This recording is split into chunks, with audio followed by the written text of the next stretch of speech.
Helicopter বিধ্বস্ত হয়ে নিহত ইরানি প্রেসিডেন্ট ইব্রাহিম রাইসি ও অন্যান্য সফরসঙ্গীরা চিরনিদ্রায় শায়িত হবেন আজ।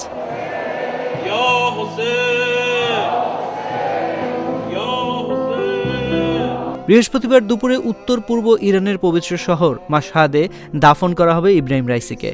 এই শহরে ইমাম রেজা আলাইহিস সালামের মাজার অবস্থিত। ইরানের আধা সরকারি বার্তা সংস্থা মেহর নিউজ জানিয়েছে, বৃহস্পতিবার সকাল থেকে দক্ষিণ খোরাসান প্রদেশের বিরজান শহরে প্রেসিডেন্ট রাইসির শেষকৃত্য অনুষ্ঠান শুরু হয়েছে।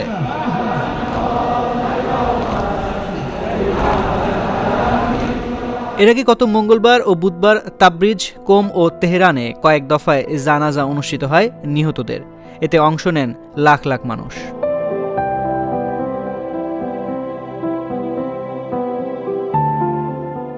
স্থানীয় সময় বৃহস্পতিবার সকাল 7টায় ইব্রাহিম রাইসির মরদেহ বহনকারী ফ্লাইটটি দক্ষিণ খোরাসান প্রদেশের বিরজান্ত বিমানবন্দরে পৌঁছায়।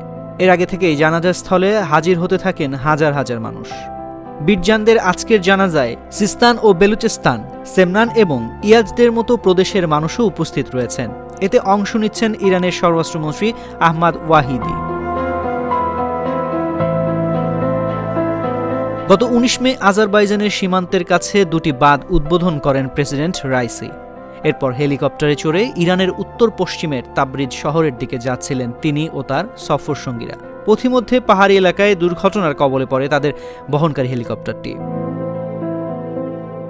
সোমবার সকালে পূর্ব আজারবাইজান প্রদেশের পাহাড়ি ও তুষারাবৃত এলাকায় ইরানি প্রেসিডেন্টকে বহনকারী হেলিকপ্টারের ধ্বংসাবশেষ খুঁজে পায় অনুসন্ধানী দল।